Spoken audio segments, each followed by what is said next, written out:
Welcome everyone. Today we have our another new episode of on COP27. We will discuss on blue economy. We have our world famous speaker, Mr. Adam, Dr. Mosa, Mr. Donalds, and Mr. Ching. First, I would like to give chance, Mr. Adam. Sorry, Sharif, do you mind if I go a bit later? I'm just gathering my thoughts still. Do you mind if someone else goes Dr. first? Musa. Sorry. Yes, Dr. Musa. Yeah, hello. Yes. Hello. Thank you so much for your invitation to me to talk about COP 27, and we talk about finance and talk about technology and peace and everything. Today we are talking about the blue economy. I would like also that to say again that I am about that Egypt hosts COP 27 from Sharm el-Sheikh, the city of peace. And as I said before, the first step, we have to establish peace before anything, which is the most important, step. Then we can cooperate, with each other, to face this climate change, make a strategy and implementation, and all, the recommendation, of the COP 27. So if I'm talking about blue economy, so let's say that ocean and water are so important because ocean is the world largest heat sink. They absorb about 90% of the excess heat caused by climate change. So we have to to make sure to take care about ocean, to invest in a strategy or project ocean, and they are also very efficient in carbon sinks, absorb about 23% of human caused carbon emission. So ocean are are the biggest fight against the climate change. That's why a lot of session in this COP27 discuss about the importance of ocean, how we are going to do regarding that. But unfortunately, that we are combine the solution by not protecting. We are not protecting the ocean, as we should. So we have to make a lot of effort to protect the ocean because of it will help us in economy, in agriculture, a lot of things. So goes to shares the vision of more sustainable economic model and the society and production method. So we are saying that ocean will play a big role in this transition. So we have to invest about it, and also because to produce protein, energy, or new material, especially what's happened these days in the economy and what's happened after COVID-19. So a lot of things, and ocean will help us. So Goes Blue is a private equity fund supported by a lot of investment like urban or something like that. So all the world, all the people seek to build a sustainable blue economy. So we have to invest in this blue economy, to care about this economy that use of marine resources, while preserve marine wealth. So water is essential, of everything impacting food, security, agriculture, manufacture, and land use, and we need it especially in this time because of the bad economy, because war in between Russia and Ukraine, between COVID, because of COVID-19, because a lot of things. So we have to maintain the marine wealth, in ocean, in Mediterranean, sea and Red Sea.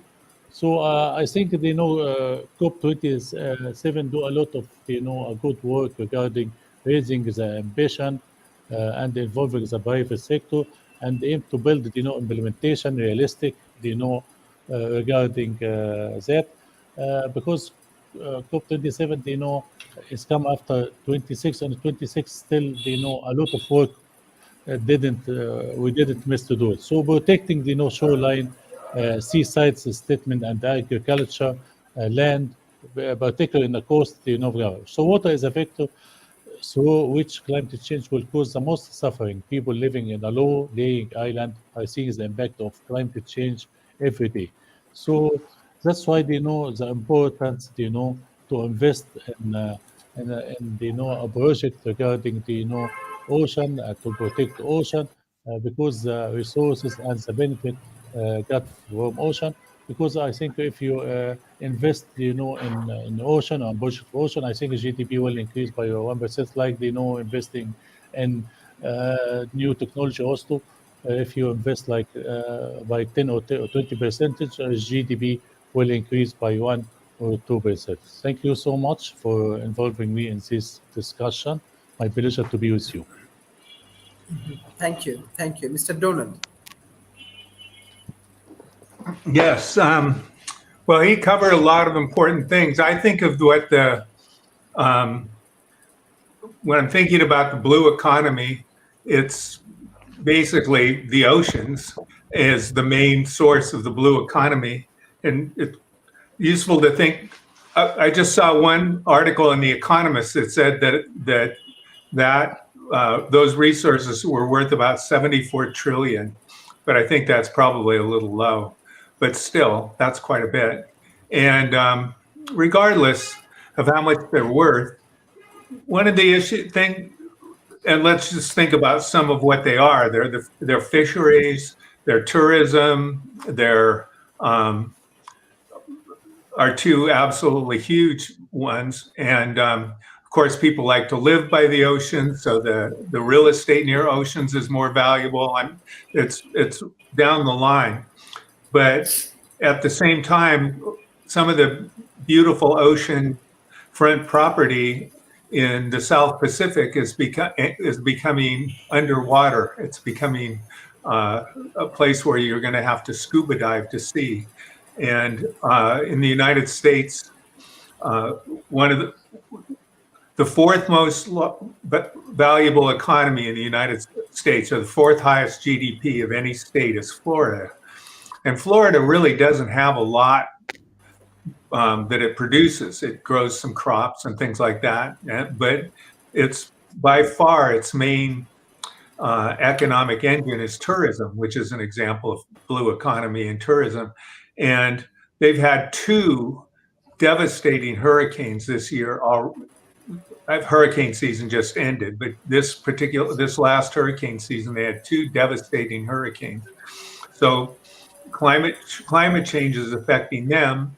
And then, of course, low-lying areas, islands in the South Pacific, the Marshall Islands, and others are starting to get to the point they're going to be underwater from sea level rise.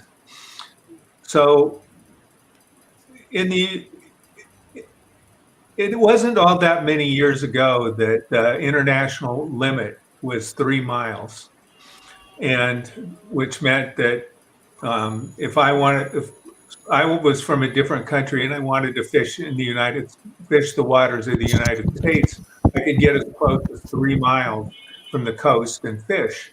But then people started realizing that was fishing, that the fish that sort of belonged to the country went farther out, and that limit has been extended significantly. But that's kind of an indicator of what one of the real problems is that no matter how far out we draw the line, what really belongs to us? I mean, what belongs to the United States? What belongs to Canada? What belongs to each of the countries in the world that are next to the oceans? Where do we draw the line? And the answer, it's like the air. It's not something that's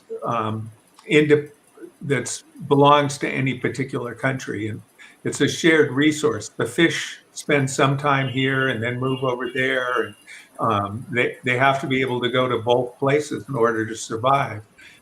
There's so much in the ocean that is it's not in a place exactly. It's everywhere. And so, or not everywhere necessarily, but in a lot of different places in order for the resource to exist. And fundamentally, I think that the problem is that is in what I just said, which is I'm calling it resources. And if we think of the ocean as a resource the same way we think of oil or other diamonds or gold or whatever we happen to have in our country, that we extract and then sell or use that create value from extraction, then we run into two problems, which is resource-based economies wind up being unstable. And second, it's not the right model. So where I'm going with this is that the idea of COP27 and some of the things that we're trying to do is we have to start developing ways that we can agree as a world about how to share these resources. And there has been progress in that way of trying not to completely deplete fisheries and doing various kinds of things. But right now in the world, there's really no enforcement mechanism or any way to get people to actually do what it is that they say they're going to do. And that's been one of the unfortunate things about the COP series of things, is that we've come up with really wonderful ideas that we're supposed to do, but there's no reason to believe people are actually going to do them. And so I think that in order to create a successful blue economy, we have to find ways to be able to do it on a global scale. And that's what I'm going to say for now. Mr. Ching.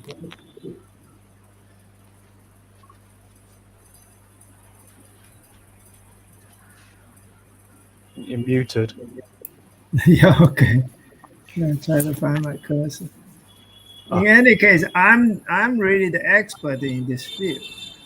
But today is Thursday, my dancing day, so initially I wasn't plan to come, but I like to help out. Actually, if I come here, it's not too fair to do kind of forum because I'm going to advertise. I'm in the business of this thing. You see, I work with Joe Quirk, Quirk, Joe Quirk, who is working on Blue Frontier and the Ocean Builder. Okay, you can see that they are into the ocean. They are much earlier than this blue economy. Okay. I also work with Patrick Freeman, who is the founder of Seasteading, and is working on Charter City. Okay, these people, they are actually, you people should be interested in them more than they're interested in what you say here. They are the people who are taking action in this direction. Okay. The blue economy, actually blue economy is part of the blue frontier. You see. So they are the pioneer in blue economy. Joe Cook has built the first house. You see, the house just floats on top of water. And it's very, very deep down. It's very heavy, okay. And it can be 1 floor, 2 floor, 3 floor. Okay, he has built one. So now he's asking for donation in the form of non-fungible tokens. So if you have $25 to $25,000, you can go join the group and become part of this working system. Okay, this is interesting. The sea level is rising. Okay, and in the Renaissance, before Renaissance, the world civilization was sort of collapsing, and they have to Venice, to save, a city on the water to save the world, to extend the human civilization into the Renaissance. And they say that there's a possibility with the global warming, you see this ocean building, okay, all these new houses, they build a house, I estimate cost about $500,000. Okay, if you take this thing to a country like India or China, it will probably cost $100,000. So it's not expensive. It's almost like a house here in the Silicon Valley. You see, about same price. But you got the ocean view, you got thing under, you can, eventually the name of seasteading is sort of, it's interesting. In the past, we thought this is getting a little bit too aggressive. We're going to take over the ocean, the free ocean. But now it looks like they might actually have enough people who come together to really take over the ocean. You see, seasteading. Okay, if they stay in a place long enough, they claim that's their territory, their country. Okay, the ocean is very rich. Okay, fish, they can just float, swim in the ocean, and they can make a living out of it. Just floating around in the ocean. So humans can do the same. Okay, and Don mentioned there's a $47 trillion of what it's worth that much.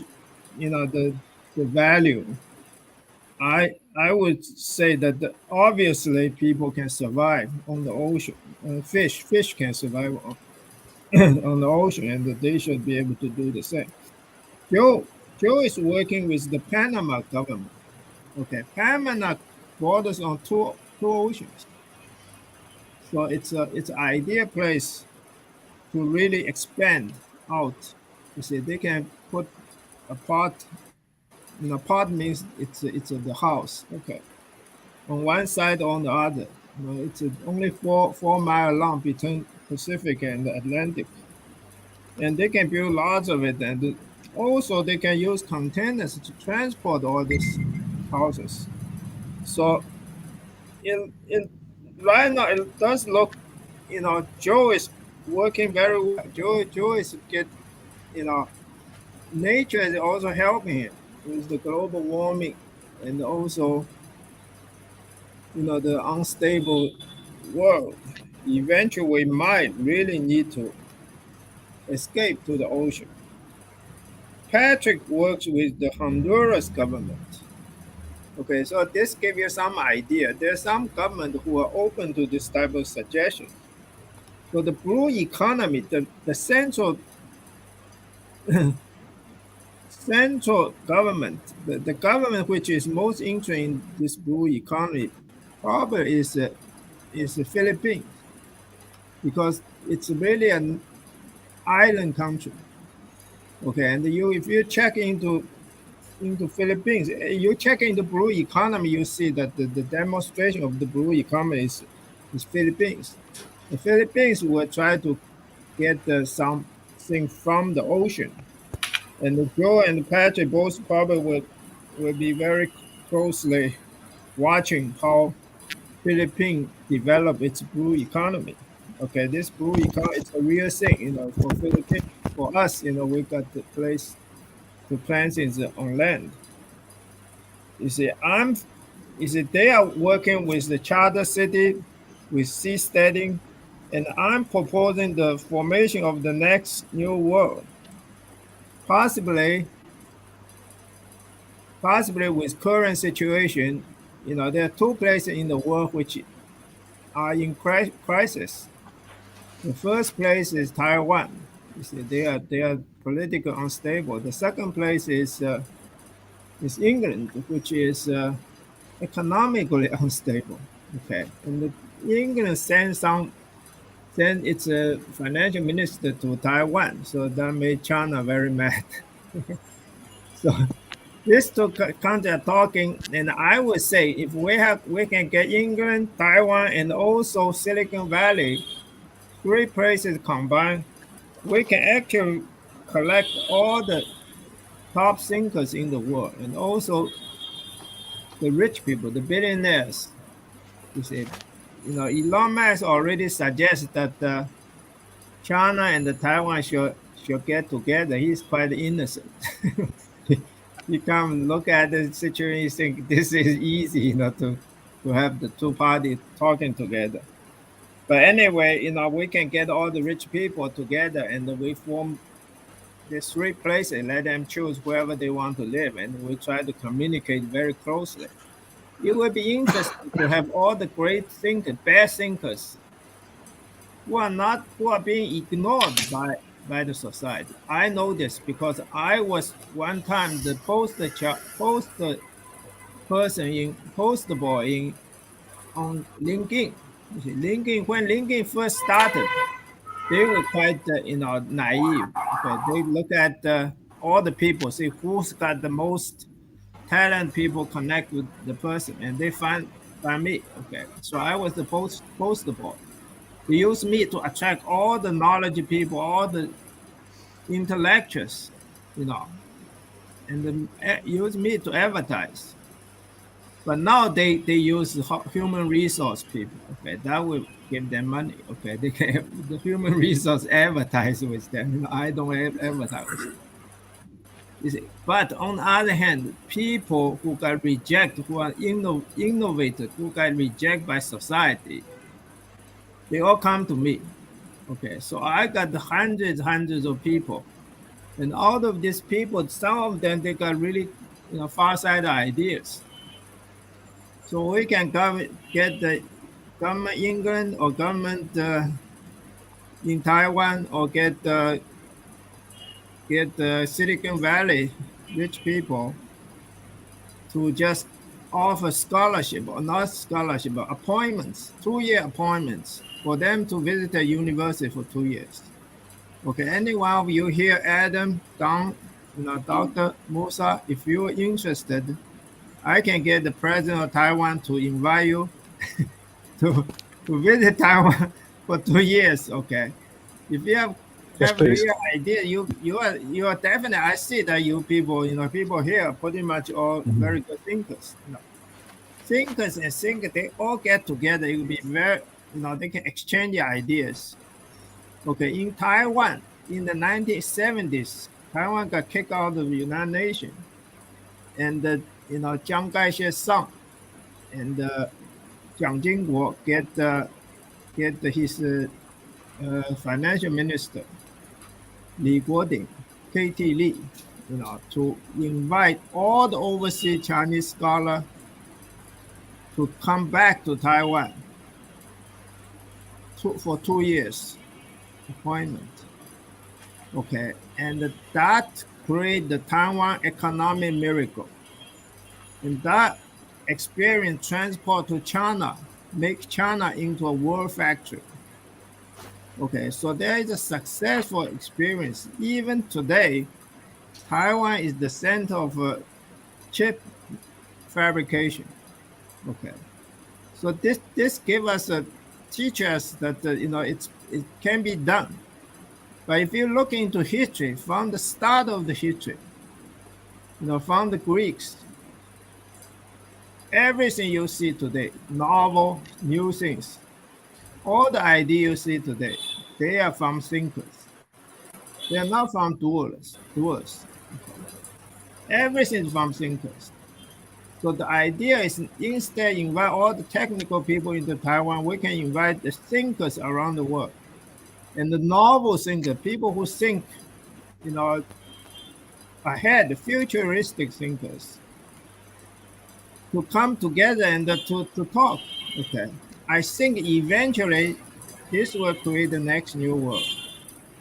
Okay, and move the society from the current age of science into the coming age of social science.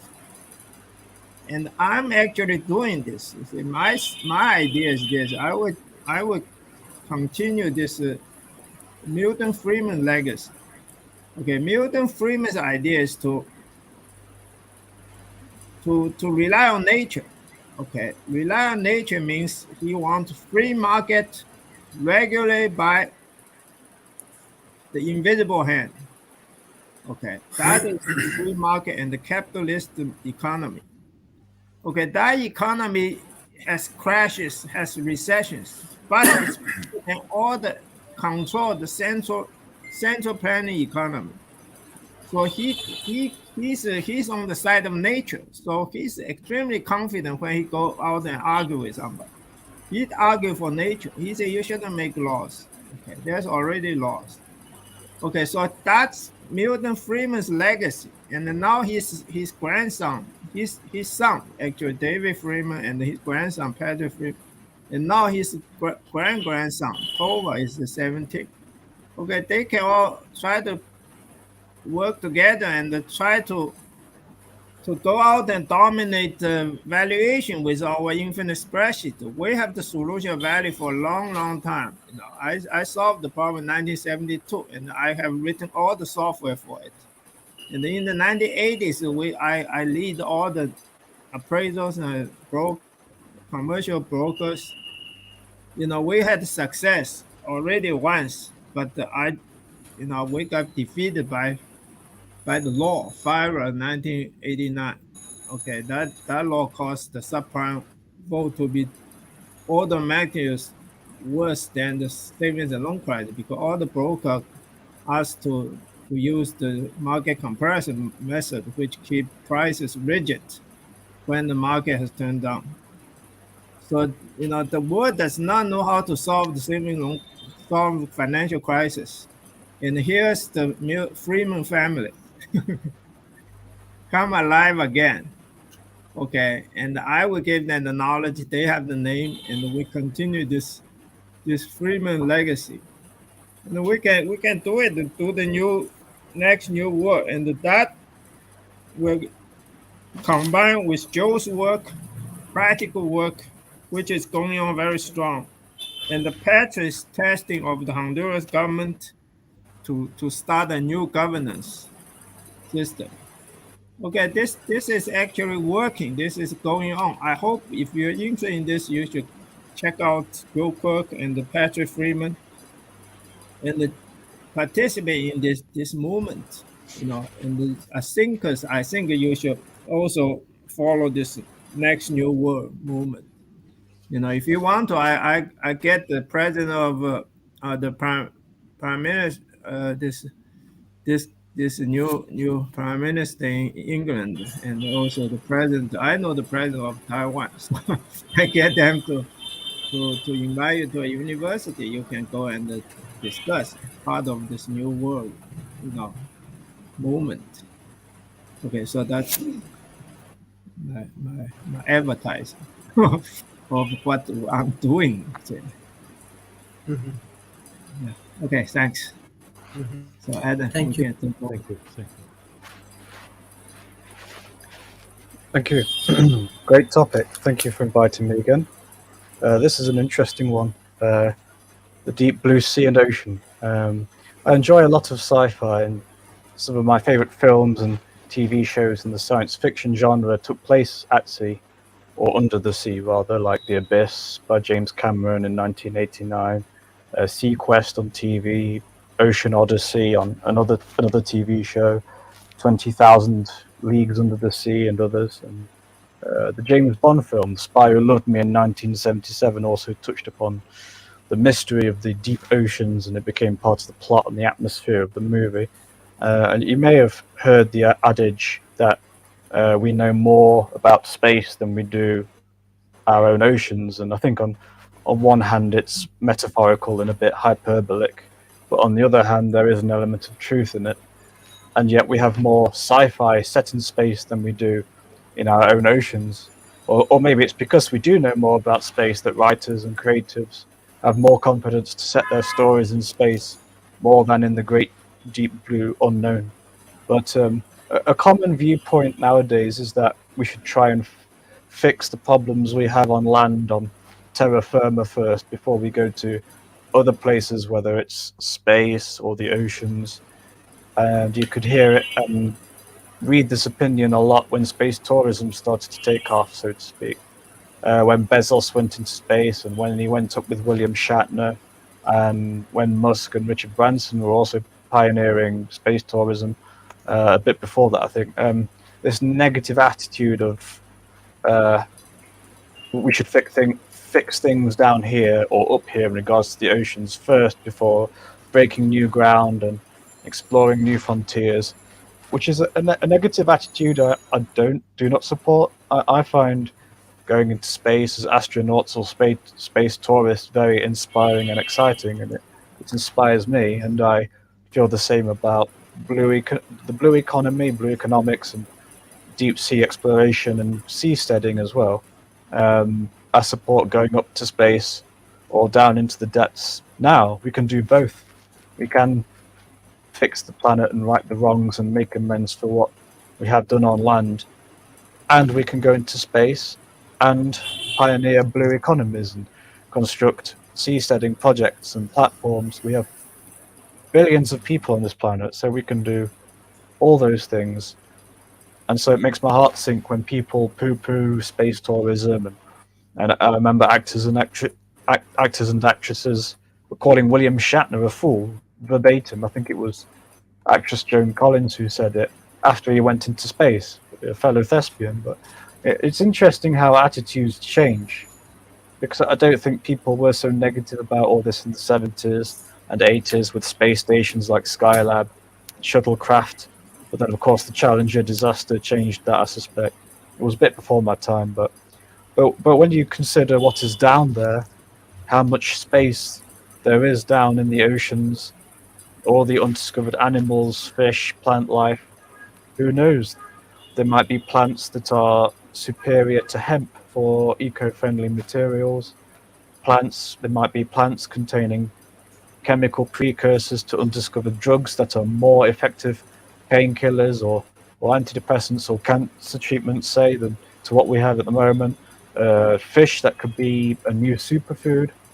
And of course, there might be intelligent, sapient, and sentient life who we could form a mutually beneficial alliance with and hopefully not go to war with.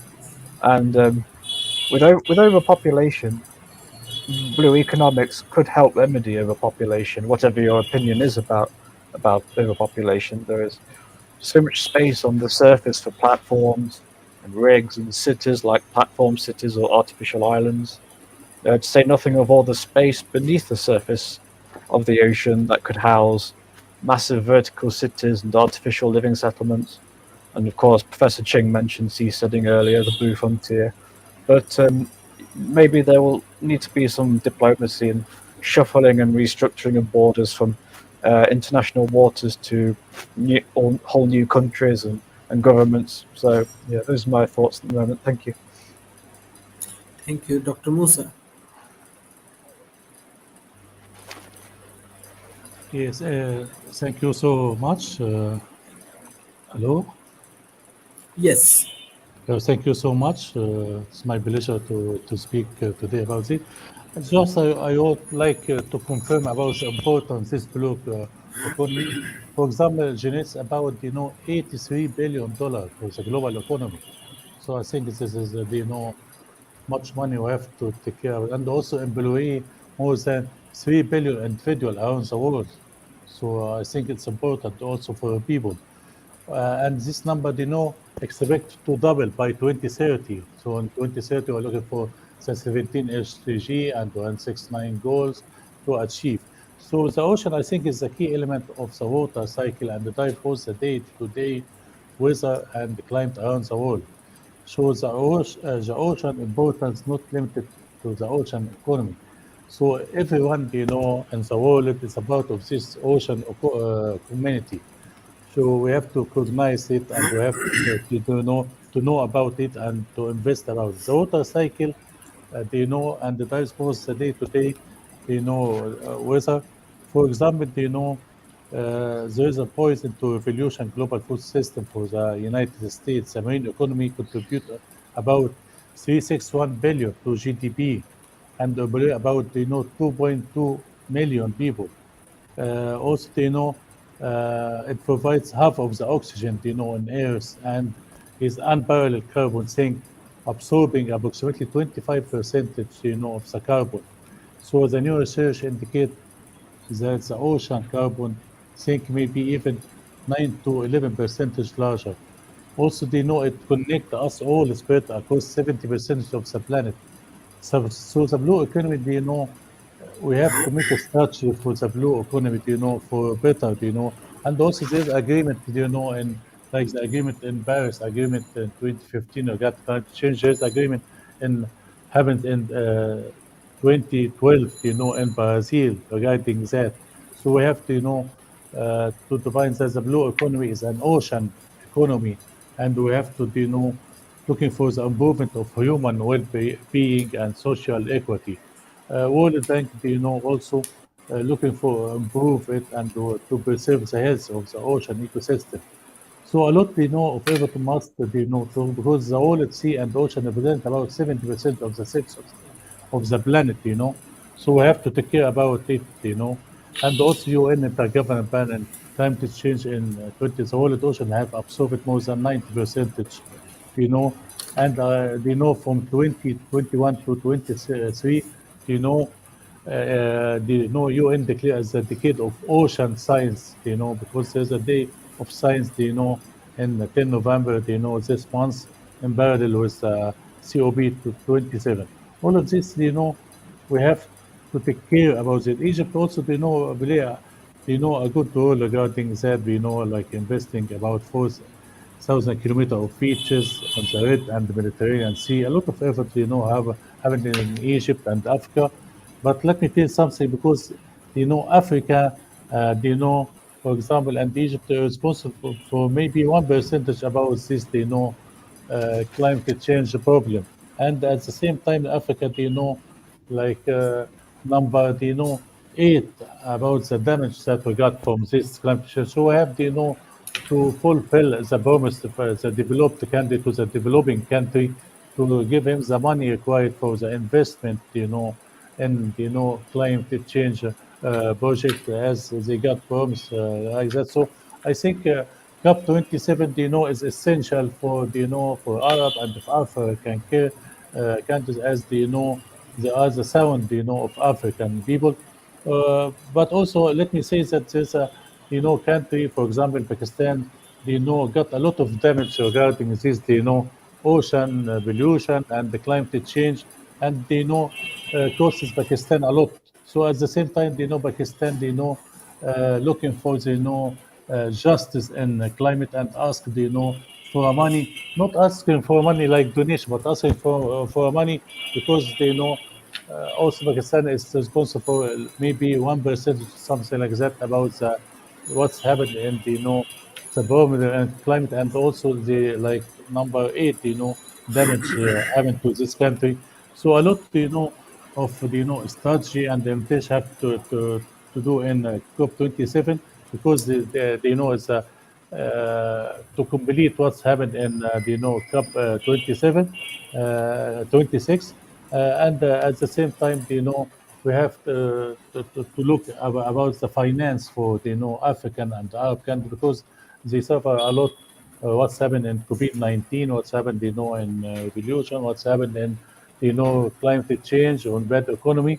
So we have to developed country have to look at the developing country for finance, for universal adoption of the new technology, artificial intelligence, IoT, 5G, 6G, digital twins, that will help a lot, in climate change. And also, I would like to repeat that, COP27, having in Sharm el-Sheikh, in Cairo, the city of peace. And this is, a powerful message to all the world, that if you would like to start, any project, to do something good for Earth, for all the world, you have to start with peace. Without peace, we cannot do anything. So if you have peace, you can do everything with cooperation, with act like, one human. That's why, we're looking for more finance for African country, for country, for know-how in technology, because to universal adoption of this technology, not only in Asia or Europe or America, but also in Africa, to reduce the gap between Africa and also world. And last point, all our generation responsible, to hand over the planet or the earth to the new generation in a better way, not in COVID-19 and climate change, problem in bad economy. That's why this is our last chance, to be like, one man, to do something good for the earth. Thank you so much. It's my pleasure to be with you. Thank you, Mr. Donald. Unmute myself there so you can hear me. Hi. Another aspect that I really want to make clear is that the oceans, no matter what we do with them, are essential for our survival. They're one of the biggest sources of protein for the now 8 billion people on Earth. We just passed the threshold. It actually amused me because when I was in high school, I think he just passed away, but he was a singing comedian. His math professor actually named Tom Lear, and he had a song about the nuclear annihilation, which was, "We will all go together when we go, all fused in an incandescent glow." And one of the lines in it, "There'll be over 3 billion chunks of well-done flesh." And I think about that now it's 8 billion chunks of well-done flesh. So it's just in my lifetime, 5 billion more people. That's a lot. I mean, it's more than doubled in my lifetime. So 70% of the fish species that we eat are in danger of basically dying off because we're using so much of them. So one of the things that it's a great idea to create cities on the sea, but the cities on the sea will create pollution in the sea.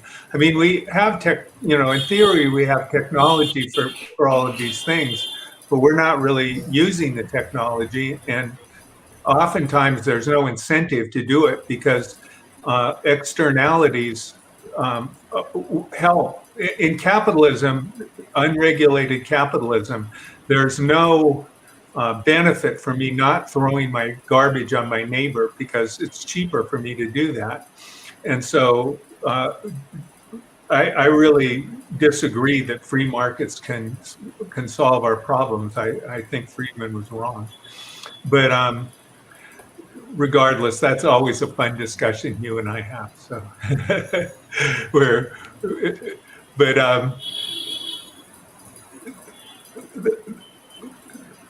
people with the better technology, the better technology you have, the easier it is to fish, to overfish, to do all the various kinds of things that can basically overuse the oceans. And right now, there's a lot of unfairness in that. So countries that have very little to do with the global climate problems are the ones that are being impacted the most. As Dr.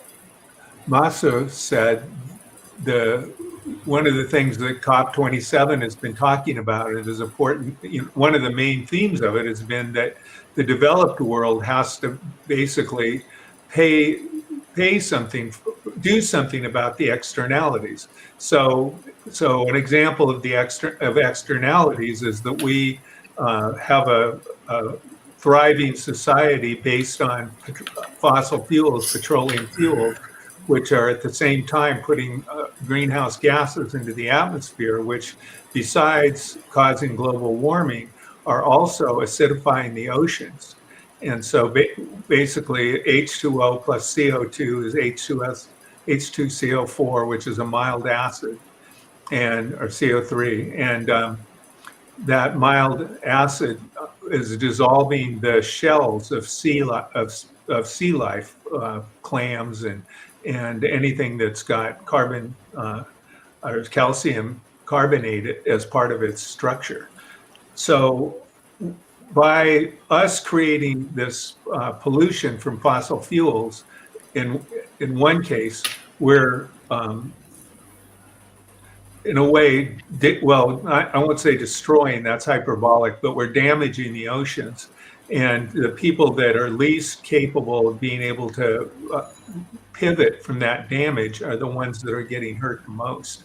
So that's why I'm saying that just looking at the ocean as a resource that anybody can just take, regardless of the effect that it has anywhere else, is kind of extending what we've been doing already of creating negative externalities that might come to I mean, the negative externality of petroleum is biting us right now, and it's going to continue to get worse.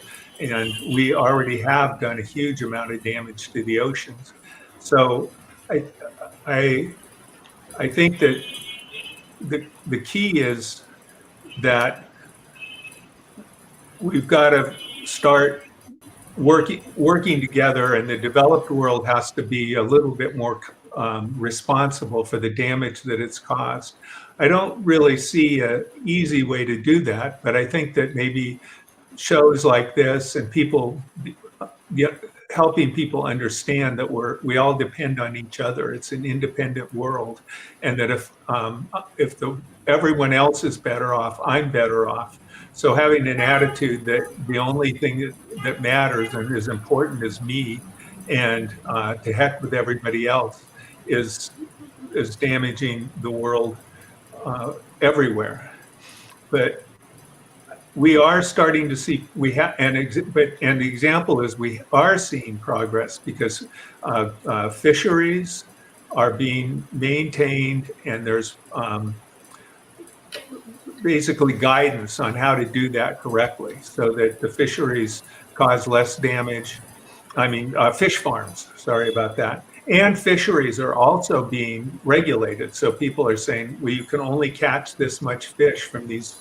But again, it's difficult to enforce because the territorial waters only go out 24 miles. So beyond 24 miles, it's a free-for-all. And it would be nice to start seeing more and more global agreements. We're seeing some, but it's important to see more. And I think to have a successful blue economy, we can't crash it. We can't all fight over it as a resource and crash the economy. But technology is useful, but I don't think it's necessarily the solution to it. I think that we need to figure out ways of working together better. So, thank you. Thank you. Mr. Ching.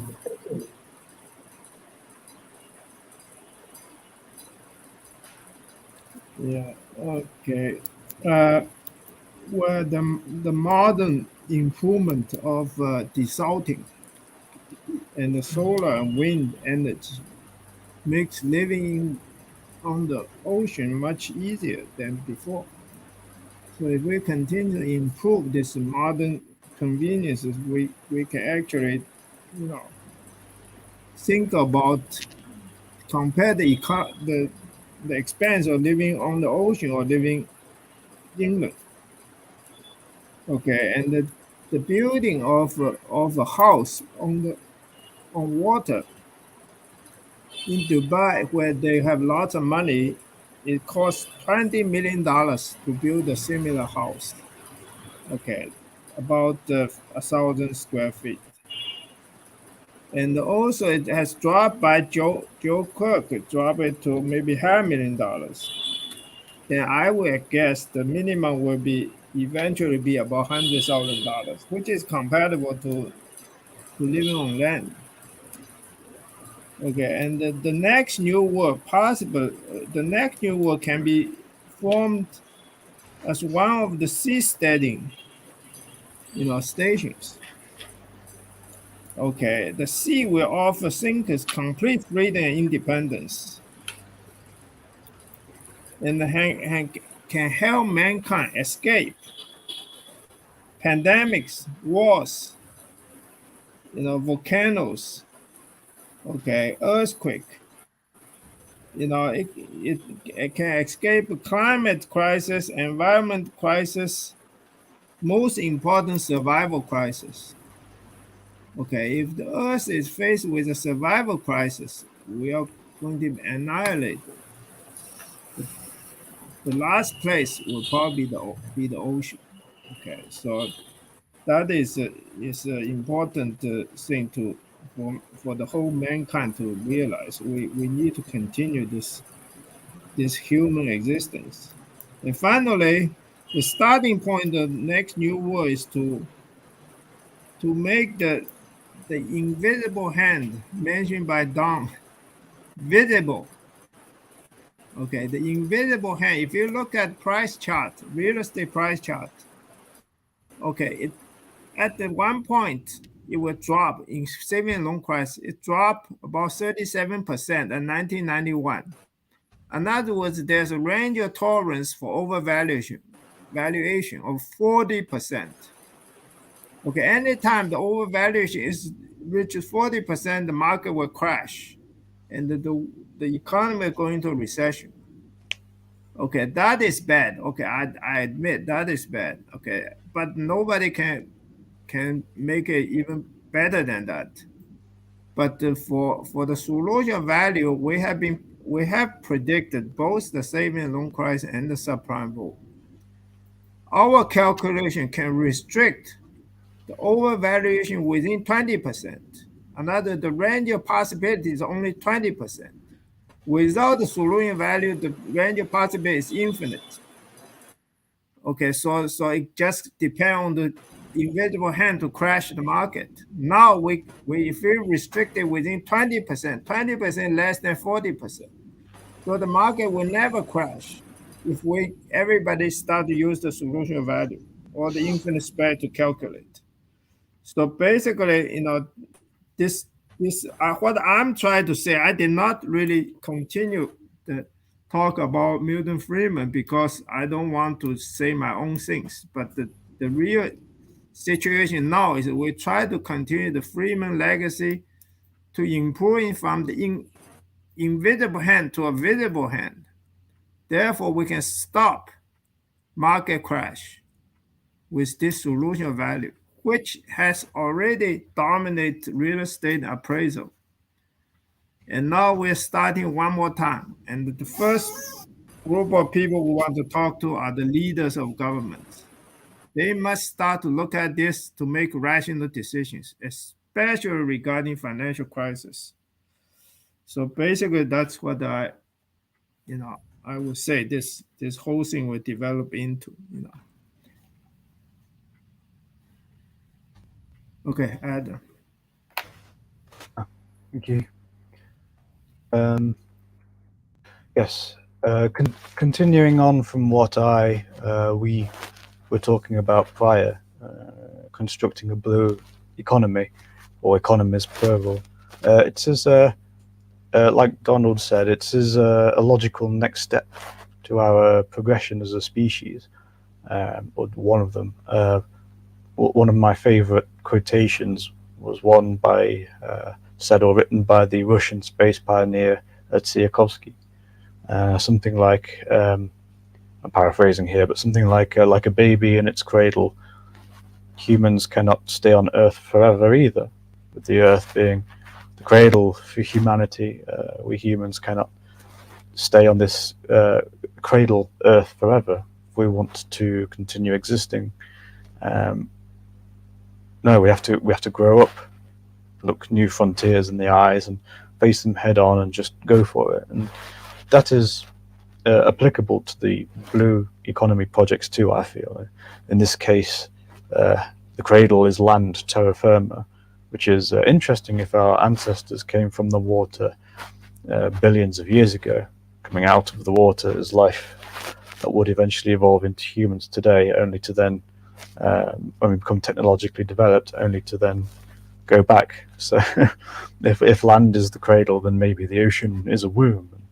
Like the womb, it is full of fluid, and even collectively we have a desire to go back into the safety of the womb, like how we as individuals wish we could sometimes. I wish I could escape this place and just go back to the tranquility of where I came from if you're having a particularly bad day. Of course, all this then opens up a hybrid frontier, oceans on other worlds, other planets, moons. One of the most obvious examples that spring to mind being Europa, one of Jupiter's many moons, which was part of the plot to Arthur C. Clarke's 2010 story, I believe, if I'm not mistaken. The next direct sequel to 2001 in his series of stories. So we are only limited by our imaginations. The sky is the limit, which begs the question, can we one day eventually pioneer skysteading? Cloud cities, another occasional device in sci-fi, such as Cloud City in Star Wars: The Empire Strikes Back, and we know that Jupiter has a lot of sky. I know I said earlier about how people always say we need to fix the mess we made here before we go off exploring somewhere else, whether it's space or the ocean depths, and how irritated that attitude makes me sometimes. But yeah, I'm not ignorant to the damage we have done already, but I don't think that's a reason to try and shame people like astronauts or space tourists or aquanauts, deep sea aquanauts, for a very human desire to see what's out there, seek new knowledge. So yeah, thank you. Thank you. Thank you everyone for joining today's session. This month we are actually organizing side discussion on COP27. So hopefully your contribution will be very helpful for the emerging economy. Uh, I especially request all of our audience, please share our content with your government, with your corporations, and with academy. Through this process, we can collaborate, we can learn from each other, and we can understand each other. Thank you, Mr. Adam, Professor Musa, Thank you so much. Professor Donald, and Professor Chins for your continuous support from World Talent Economy Forum. Thank you so much. Thank you. Bye-bye and take care. Bye Bye, bye. everyone. Thank you so much. Thank you. Bye. Bye. Thank you. Bye. Nice Bye. meeting you. Bye. Bye. Bye. Bye.